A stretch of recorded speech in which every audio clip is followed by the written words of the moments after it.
ক্ষুদ্ৰৰ পৰা ক্ষুদ্ৰতম কণিকাৰ পৰা জন্ম হোৱা পৃথিৱীৰ জীৱকুলৰ মানুহ নামৰ প্ৰজাতিটোৱেই হৈছে জীৱশ্ৰেষ্ঠ স্বৰূপ। এই ক্ষুদ্ৰতম কণিকা এটাই মানুহক জন্ম দিয়াৰ পৰিৱৰ্তে যে ধ্বংসও কৰিব পাৰে, সেই কথাটো আজি বাস্তৱত প্ৰমাণিত হৈছে কৰ'না নামৰ ভাইৰাছটোৰ ৰূপত, যিটোৱে নেকি বৰ্তমান সময়ত মহামাৰীৰ ৰূপ লৈছে, যাক আমি ইংৰাজী ভাষাত পেণ্ডামিক বুলি কওঁ। লকডাউনৰ এই সময়ছোৱাত আপোনাৰ আৰু মোৰ কাৰণে স্মৰণীয় হৈ ৰ'ব গোটেই জীৱনটোৰ কাৰণে। আহিব লগা প্ৰজন্মক আমি আমাৰ অভিজ্ঞতাৰ কথাবোৰ সাধু কথাৰ দৰে কৈ শুনাব পাৰিম নিশ্চয়। কিন্তু এতিয়া কথা হ'ল, আপুনি আৰু মই কিমান দূৰ হস্তক্ষেপ কৰিব পাৰোঁ এই মহামাৰী আৰু এই পৃথিৱীখনৰ ওপৰত। ক'বলৈ গ'লে কিছু সংখ্যকৰ ওপৰত হস্তক্ষেপ কৰিব পাৰোঁ আৰু আন কিছু সংখ্যকৰ ওপৰত হস্তক্ষেপ আমাৰ একেবাৰেই নাই। আৰু যদি কৰিব যাওঁ তেতিয়াহ'লে বিপদ আমাৰেই। কিন্তু আমি কথাবোৰ কওঁহে, বুজি পাওঁ জানো? বুজি পালেও পালন কৰিব শিকিছোঁ জানো?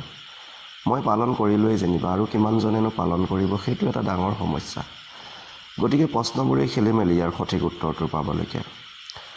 আজি মই চাইনাৰ উহান চহৰক দোষ দিব নিবিচাৰোঁ, নিদিও দোষ কোনো এজন পাৰ্টিকুলাৰ বৈজ্ঞানিকক, যিয়ে নেকি এই ভাইৰাছটো সংক্ৰমণ হোৱাত ইন্ধন যোগাইছিল বুলি বহু সময়ত বাতৰি প্ৰচাৰ হৈছিল। কিয়নো আজি মই আলোচনা কৰিম সময় আৰু পৰিৱৰ্তনৰ বিষয়ে, অতীত আৰু বৰ্তমানৰ পৰিস্থিতিলৈকে, যিবোৰ নেকি আমি সকলোৱে জ্ঞাত। আমি সকলোৱে প্ৰায় শুনি আহি থকা কথা এটা হ'ল যে মানুহ আৰু এতিয়া আগৰ ৰূপত নাই। যিকোনো মুহূৰ্ততে এজনে আনজনক মৰিয়াই মাৰিবৰ কাৰণে কুণ্ঠবোধ নকৰে। মান সন্মানৰতো বহুত দূৰৰ কথা, এইবোৰতো সৰু সুৰা এটা উদাহৰণহে মাত্ৰ। প্ৰত্যেকজনী নাৰীৰ দেহত যৌনতা আৰু নগ্নতাৰ সোৱাদ বিচাৰি পোৱা সেই একাংশৰ কথা কৈছোঁ। কিমান সময়নো প্ৰয়োজন তেওঁলোকৰ কাৰণে, মন গ'লেই কৰিব পাৰি। আচলতে ক'বলৈ গ'লে আমি সমাজখনত বাস কৰা পুৰুষ আৰু মহিলা সকলোৱেই ওতঃপ্ৰোতভাৱে এনে কিছুমান কুঅভিসন্ধিত লিপ্ত হৈ পৰিছোঁ, যিবোৰে নেকি ভৱিষ্যতত বৰ্তমানৰ দৰে আৰু ভয়ানক পৰিস্থিতিৰ সন্মুখীন কৰি তুলিব পাৰে আমাক। কোনে ইন্ধন যোগায় এইবোৰত? আপোনাৰ আৰু মোৰ মানসিকতাই হ'ব নিশ্চয় ইয়াৰ কাৰণ। প্ৰণ নকৰিব যে আজিৰ পৰা আপুনি ভাল হ'ব নকৰে কোনো বেয়া আৰু অসৎ অভিপ্ৰায়। কিয়নো দুজনে যদি ভাল হ'বৰ চেষ্টা কৰিছে, ঠিক একেখিনি সময়তে আৰু 10জনে হয়তো প্ৰণ লৈছে বেয়া হ'বৰ কাৰণে। কি কৰিব আপুনি তেওঁলোকক? শাস্তিয়েই দিব নে হত্যাই কৰিব? সংসাৰখনটো অতীজৰ পৰা এনেকৈ চলিছে ক্ৰমান্বয়ে ধাৰাবাহিক ৰূপে। আপুনি আৰু মই ইয়াত নতুনকৈ একো কৰিব নোৱাৰোঁ। ক'বলৈ গ'লে পৃথিৱীখনত ভাল বেয়া বুলি ক'বৰ কাৰণে কোনো বস্তুৱেই নাই। মাত্ৰ আছে কোনো এটা কৰিব যোৱা কামৰ উদ্দেশ্য আৰু প্ৰয়োগ কৰা নীতি নিয়মসমূহ কেনেদৰে আপুনি পালন কৰিছে সেই কামটো কৰিবলৈ। মন দি শুনিব, যদি সম্পূৰ্ণ নীতি নিয়মৰ মাজেৰে কোনো এটা বেয়া কামো কৰা হয়, তেতিয়াহ'লে সেই কামটো সমাজখনৰ কাৰণে বেয়া হৈ নাথাকে। মাত্ৰ উচিত সময় আৰু উচিত নীতি নিয়মৰহে প্ৰয়োজন। উদাহৰণস্বৰূপে ধৰি লওক আপুনি এজন মানুহক হত্যা কৰিলে, যিকোনো কাৰণতেই নহওক কিয়, তাৰ পাছত প্ৰশাসনে আহি আপোনাক এৰেষ্ট কৰিব, জেলত দিব, আপোনাৰ ওপৰত কেছ চলিব। পাছত যদি আপোনাক দোষী পায়, তেতিয়াহ'লে ন্যায়ালয়ে মৃত্যুদণ্ডৰে ন্যায়দান কৰিব। আপোনাক ফাঁচীকাঠত ওলমোৱাৰ লগে লগেই সেই একেখন সমাজৰ মানুহখিনিয়ে ভালেই হ'ল বুলি কৈ হাততালি দি উপভোগ কৰিব, যিখন সমাজৰ মানুহখিনিয়ে আপোনাক এসময়ত ঘৃণাৰে উপচাই দিছিল সেই একেটা কৰ্মৰ কাৰণে। ইয়াত সাদৃশ্য এটাই, মৃত্যু, কিন্তু প্ৰতিক্ৰিয়া বেলেগ ধৰণৰ। আপুনি উচিত নীতি নিয়ম প্ৰয়োগ নকৰাৰ কাৰণেই আপুনি হত্যাকাৰী, আৰু দ্বিতীয় পক্ষই উচিত নীতি নিয়ম প্ৰয়োগ কৰাৰ কাৰণে তেওঁলোকৰ বাবে হাততালি। কৰ্ম এটাই, কিন্তু পৰিস্থিতি আৰু প্ৰতিক্ৰিয়া বেলেগ ধৰণৰ। ইয়াত জড়িত হৈ আছে উদ্দেশ্য কি আৰু কেনেধৰণৰ আছিল আপোনাৰ। নিৰ্দিষ্ট নীতি নিয়মে কোনো এটা কামৰ ভাল বেয়া নিৰ্ধাৰণ কৰিব পাৰে, আৰু তাৰেই লাভ উঠাই আছে একাংশ যান্ত্ৰিকৰূপে শিক্ষিত নাগৰিকে। সময়ৰ উচিত ব্যৱহাৰ আৰু উপযুক্ত নীতি নিয়মৰ প্ৰয়োগ তেওঁলোকৰ পৰা শিকক। মৃত্যু চিৰন্তন সত্য। মৃত্যুৰ অভিজ্ঞতা কোনেও কাৰোকে আজিলৈকে দি যাব পৰা নাই, নিজেই অনুভৱ কৰিব লাগিব। পৃথিৱীত মিলিয়ন আৰু বিলিয়ন মানুহ মৰিছে, মহামাৰীতেই হওক নাইবা মহাসমৰতেই হওক। উদ্দেশ্য বেলেগ বেলেগ, কৰ্ম কিন্তু এটাই, মৃত্যু, অন্য একো নাই। আজিৰ মানুহে আৰু ভৱিষ্যতৰ প্ৰজন্মই সমূহীয়াকৈ যি শাস্তিৰ সন্মুখীন হ'ব, তাৰ একমাত্ৰ কাৰণ হ'ব সমূহীয়াকৈ কৰা ভুলৰ বাবেই।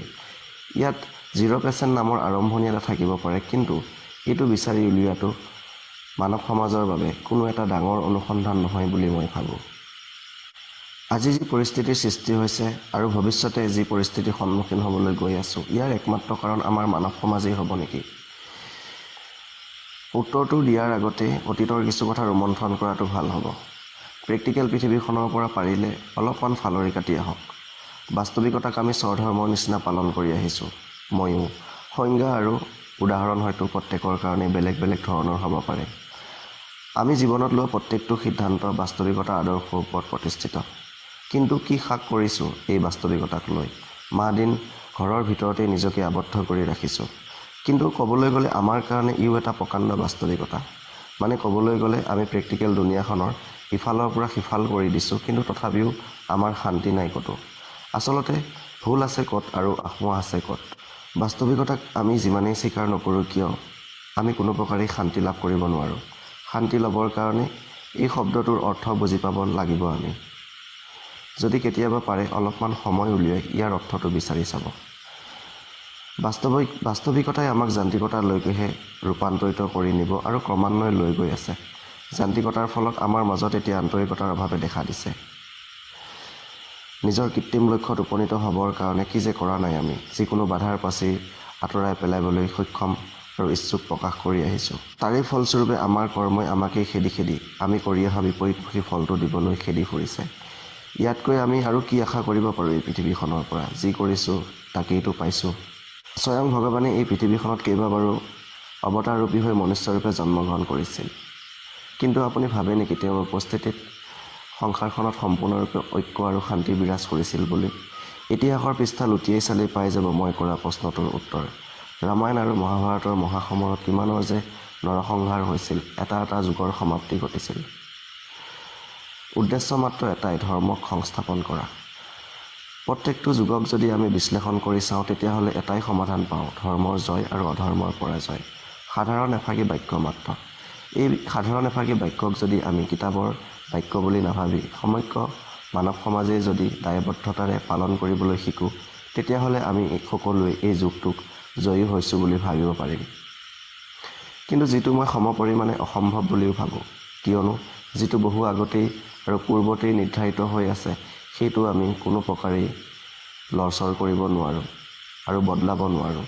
মহামাৰীয়েই হওক নাইবা মহাসমৰতেই হওক, মানৱ জাতিৰ মৃত্যু যে এদিন নিশ্চিত।